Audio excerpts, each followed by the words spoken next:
ومحسنت عبد الرحمن. بسم الله الرحمن الرحيم. مدحوينها جمهورية الفدرالية الصومالية مدن بروفيسور حسن الشيخ محمود، وزير كاريمات قداية أمنية عبد الكريم حسين قوليد، وزارتها حلبانها سراكيش عيدمها سفارتها هي مرتشرتها كسوقيب قشي waxaan ku salaamay salaanta islaamka assalaamu calaykum waraxmatullaahi wabarakaatu.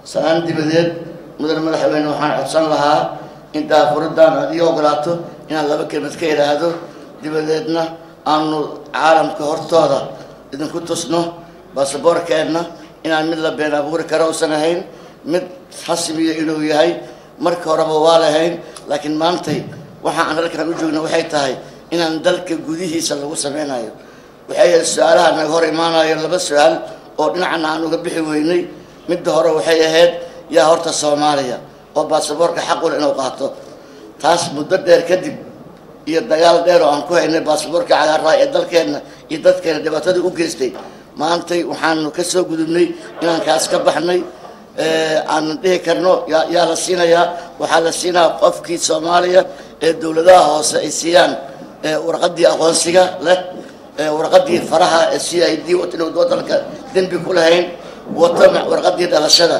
intaa markii la helo oo la isku xiray oo aan cid dhex geli kartaa aysan jirin oo maxaa la yiraahdaa qofka Soomaaliga markuu baasaboor doonayo wuxuu tagayaa dawladaha hoose wuxuu ka soo qaadan doonaa warqadii dhalashada iyo ID kaarki ka bacdi CID uu tagayaa intaas waxa lagu soo tuuraa oo lagu soo ridayaa maxaa la yiraahdaa beeska baasaboorka qofka markii inta laga helo oo la helo testariisi la soo gudbiyay si electronic loo soo gudbiyay fariisi la soo gudbiyay dhalashadiisa la soo gudbiyay ayaa baasaboorka loo processka loo sameeyaa oo la hubinayaa inuu Soomaali yahay markaasna xaq u leeyahay inuu qaato taas waa su'aasha mudana dhibaysay oo aanu ka jawaabnay kadib dadaalka dheeraay ee wasiirka arrimaha gudaha oo nu faray inaan ilaa la joojiyo in baasaboorka la iska bixinayo ee la sameeyo habkaas la isku xiran habkaas muddo 4 bilood aan ka shaqeynay database-kii iyo daatadii dibadda naga tiilay ee iyadana la weydiin jiray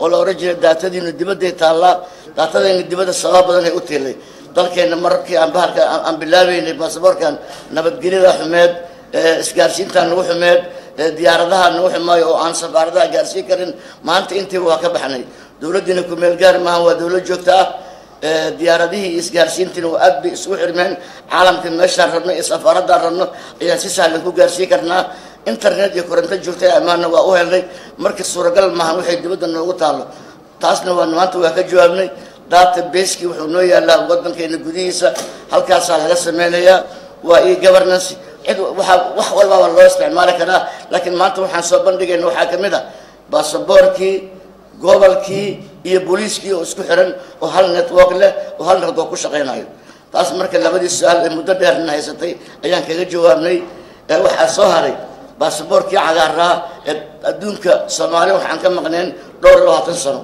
baasaboorka cagaaran ummadda lagu wareershay baasaboorka cagaaran waxaa isticmaalaya argagixiso waxaa isticmaalaya dadka dawladdiidka ah waxaa isticmaalaya kuwa darag dilarska ah waxaa isticmaalaya dadka qaxootiga rabo ee dawladda dariska nala ah ee aan loo ogoleen dawladooda ay dawladda jideeyeen qaxootiga ogoleen ayaa wada isticmaalayay intaas oo dhanna waxay dusi ka koreysay Soomaaliya ayaa ah dawladahaas badan saasay wada isticmaalayeen muddo 6 sano oo isticmaalaynay baasaboorkaas waxaan maanta ku guuleysanay soo afjarnay inaan dalkeena iyo dunida baasaboor cagaaran oo ka soconaynin sidaa darteed madaxweyne waxaan codsanayn inaan marka hore caalamka hortooda ku tusno wixii la qabtay si la isugu xiray iyo labadii su'aal si looga jawaabay marka labaadna waxaan rabnaa maadaama oo yahay maanta maalintii hore la fulayay inaan baasaboorkii ugu horeeyay ee aan daabaxnay madaxweynaha jamhuuriyadda aan siino hortiina ku siino inaan diyaarnaha muujino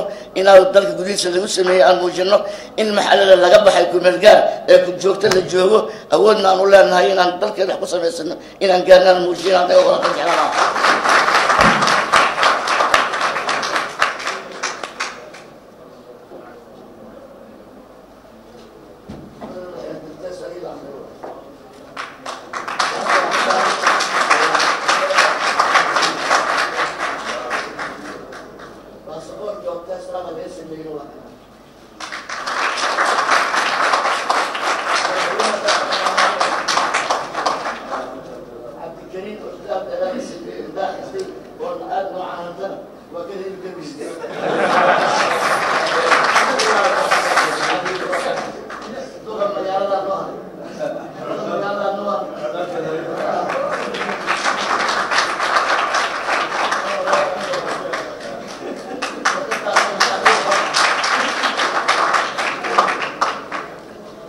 mudana madaxweyne inta sadaan naga ogolaateen waxaan rabnaa injineerku hadda inuu na tuso featuresiska security featuresiska baasaboorkana leeyahay oo cid bini aadam oo ayna farageli karin arrintaas saddexdaa la isku xiray cid soo dhex geli karta ma laha qof waraqad wato waraqadaha beenta suuqa laga sameeyo halkaasay ku dhammaatay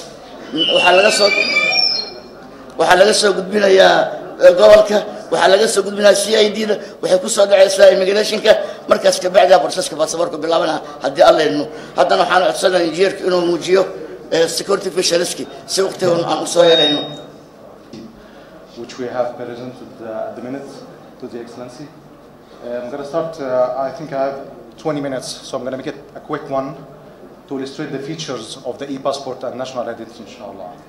The agenda, as you see, will start with the overview and the key components, the key differentiation between the current system and the new one, the conceptual design of the system and the security feature, and how we see about the future projects that comes after this one, inshallah. qofkana daatiis meesha ku jirtana lama bedeli karo marka aad buu maaragtay ugu isticmaalkiisa ama standardkiisa uu yahay mid caalami ah. Next slide will talk about the key components of the system. First one is the enrollment, where the applicant will go to any enrollment center in Mogadishu and outside and apply for a national ID or e-passport. The logic we are following that no e-passport can be issued unless the citizen has a national ID in the first place. We need to leverage the national ID in the country. We need to make sure that everyone has it. So that's why you have to go to the enrollment in the first place. The capturing devices, as you see here, we are using the camera, fingerprint, scanner, and signature pads. These are used to capture all the biometric of the person who's applying for the e-passport or the national ID. The second one is the validation. There is an officer who's checking the data after the person, and of course security check from the national security perspective. If everything is fine, we'll go to the third stage, which is personalization and the quality control of the issued e-passport or national ID. And the last step is the delivery of the identity itself as e-passport or national identity. These are the four main steps we are following, an overview how we are doing or build the system. Next slide will talk about one of the items we have added in the new system, which is family.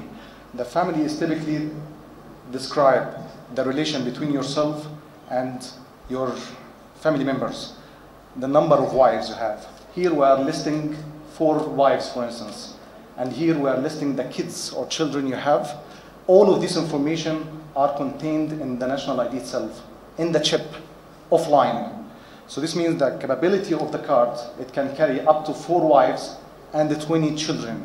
If they are even more than this, with all combination of marriage, divorce, death, whatever, all this combination are stored in the back end. But the card has a limitation of 4 and 20. The rest will be captured in our database, the central database. So the family is one of the key differentiation between the old and the new system. It is included as the national ID, as mentioned now. If there is any change in the relation, like divorce, like widow, this sort of information is updated on the chip card. By the time you are applying for a birth certificate or this certificate or any transaction through other systems, you have to bring the national ID to update it. And this is the key word, how we are integrating between or across different systems, which will leverage the security of the country. Personal data and photo on the chip, as well as the signature of the person. We are using the BAC, the basic authentication, basic access authentication, which is typically encrypting the data. Next slide, inshallah. Yeah. Okay. Activate them once again. tan waa muhiim wuxuu leeyahay dadka sameynaya processka haddii qof ka mid ah laga shakiyo waxaa systemka u diidaya waa laga joojina ilaa qofkaas laga soo cadeeyo. There is one gate here and another one in the front. The first gate will ask for the e-passport, as we are putting a reader here. To read the e-passport, it will show the officer all your information, your photo, your address, everything about you. This is one. The first gate will open only